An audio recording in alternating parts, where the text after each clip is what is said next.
ओर से आज शिव महापुराण ज्ञान कथा के 10वें दिन सब लोगों ने गत 31 तारीख से यहाँ पर लगातार जो अपनी गरिमा में उपस्थिति दी है और बड़े ध्यान और भाव विभोर होकर इस शिव महापुराण कथा का श्रवण किया है।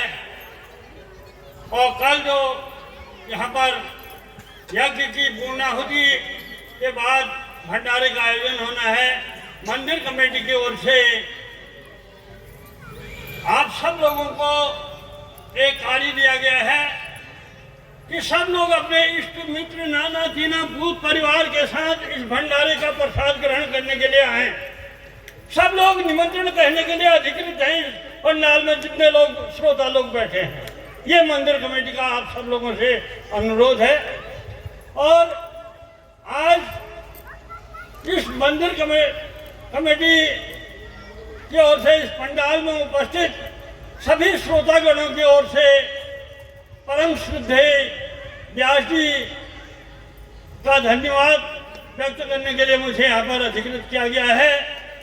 तो मैं यहाँ पर जो भी कहूँगा अपनी ओर से न कह के आप सब लोगों की ओर से कहूँगा दो शब्द कि जो आप व्यास जी जो यहाँ पर शिव महापुराण कथा के रूप में जो ज्ञान गंगा यहाँ पर प्रवाहित करी, उसके लिए हम सब इतना ही कह सकते हैं कि वयं धन्या वयं धन्या वयं धन्या।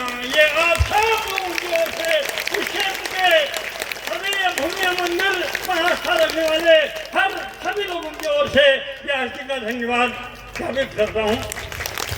और सम्मानित साथियों, आज एक बहुत बड़ा ऐतिहासिक दिन है।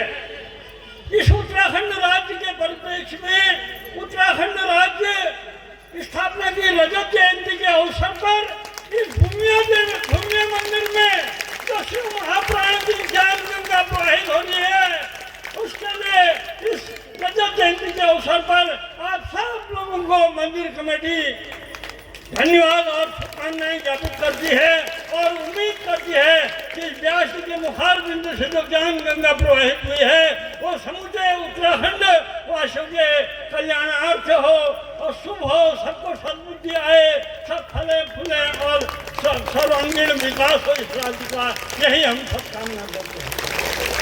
बाकी कल के कार्यक्रम के लिए परम श्रद्धेय व्यास जी ने आप सब लोगों को बता दिया है।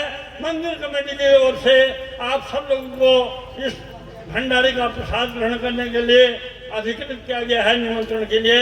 इन्हीं शब्दों के साथ मैं अपनी वाणी को विराम देता हूँ। धन्यवाद। श्यामा मेरी गाड़ी लगन मत तोड़ना, श्यामा मेरी गाड़ी लगन मत तोड़ना, भोला मेरी गाड़ी लगन मत तोड़ना, भोला मेरी गाड़ी लगन मत तोड़ना। हरि बोल।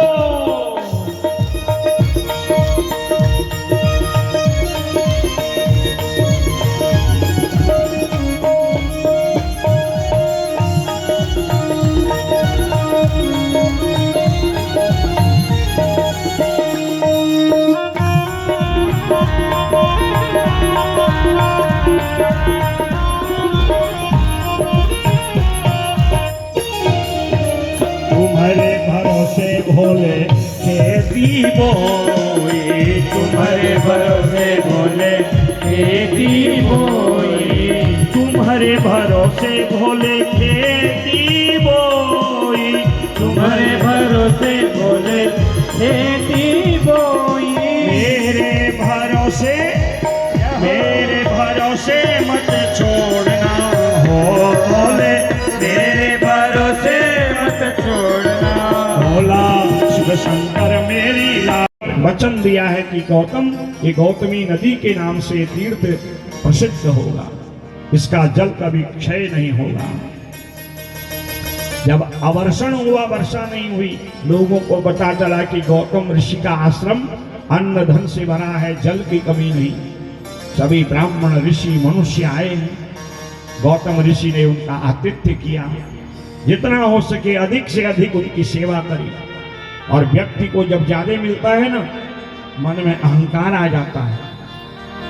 इन ब्राह्मणों के पास, ऋषियों के पास, मनुष्यों के पास जब तक कुछ नहीं था, तड़प रहे थे, और आज मिला तो धीरे धीरे इनके मन में स्पृहा हो गई। ये गौतम अपने आप को बड़ा समझता है, बताओ, बड़ी सेवा करने वाला बना है। कुछ लोग होते हैं, खा भी जाते हैं, पी भी जाते हैं, और चार बातें सुना के चले भी जाते हैं, और घर जाओ घर में नहीं मिलते हैं।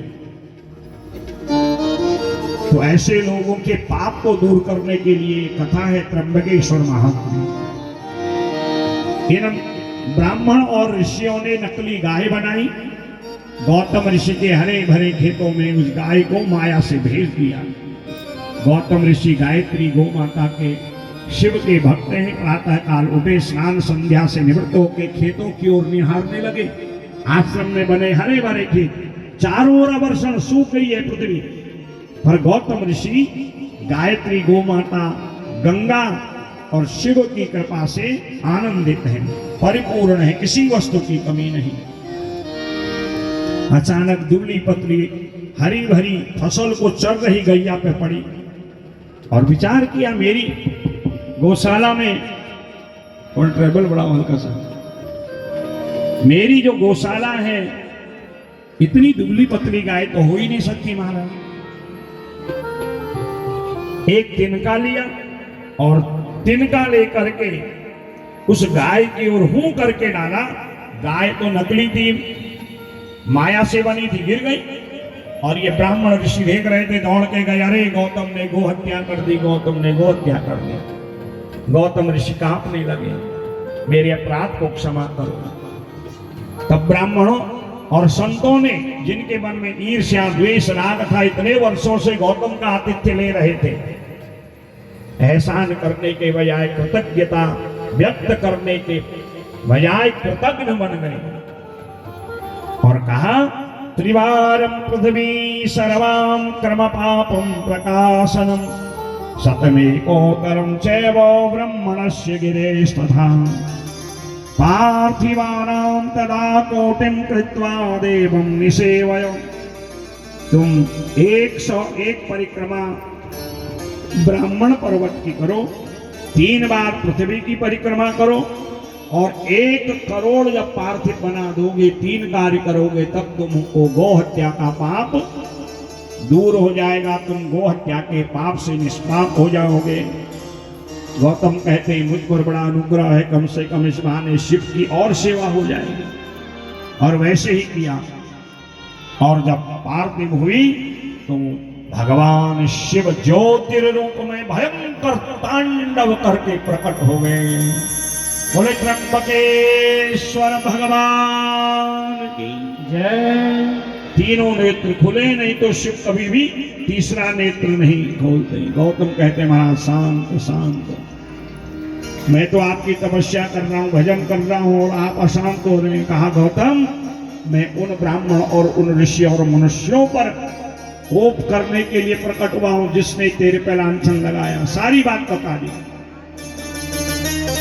कहते, यदि तू कहा, मैं अपने त्रिशूल से सबका वध कर दूंगा। तो गौतम कहते हैं, प्रभु, मैंने जो अपराध किया नहीं, फिर भी अपराध मुझ पर लगाया गया, और यदि मुझ पर अपराध नहीं लगता, मैं आपकी तपस्या नहीं करता, क्या आप मुझे दर्शन देते? भोलेनाथ भोले हैं। कहते, धन्य है तुमने तीनों काल में मेरी तपस्या करी, इसलिए आज से मैं इस गौतमी नदी, वारुणी नदी, जो वरुण ने जल, अक्षय जल तुमको दिया है, यहाँ पर त्र्यंबकेश्वर रूप में विख्यात होगा। इत्येवं वचनं श्रुत्वा स्वामिनः ओम शिवाय, ओम शिवाय, ओम शिवाय, ओम शिवाय, ओम शिवाय, ओम शिवाय, ओम शिवाय, ओम शिवाय, ओम शिवाय, ओम शिवाय, ओम शिवाय, ओम शिवाय, ओम शिवाय, ओम शिवाय, ओम शिवाय, ओम शिवाय, ओम शिवाय, ओम शिवाय, ओम शिवाय, शिवाय ओम नमः शिवाय ओम नमः शिवाय ओम नमः शिवाय ओम नमः शिवाय ओम नमः शिवाय ओम नमः शिवाय ओम नमः शिवाय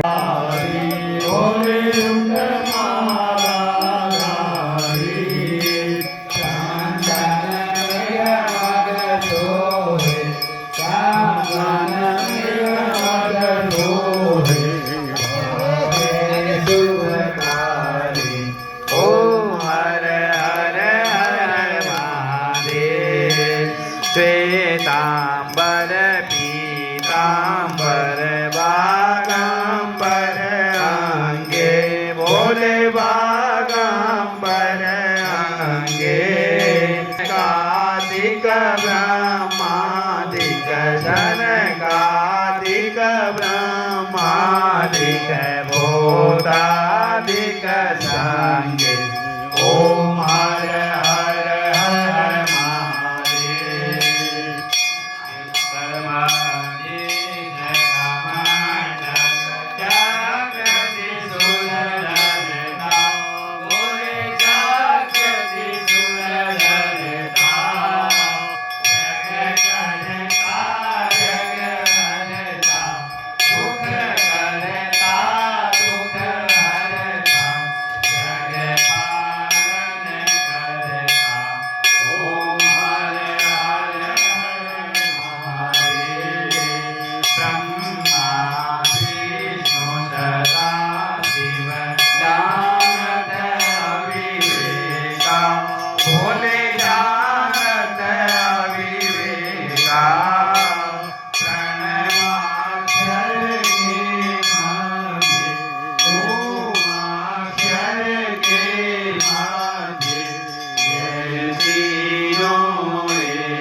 दुनिया वाले क्या जाने हाँ ये दुनिया वाले क्या जाने मेरा रिश्ता पुराना है ये दुनिया वाले क्या जाने मेरा रिश्ता पुराना है भोले से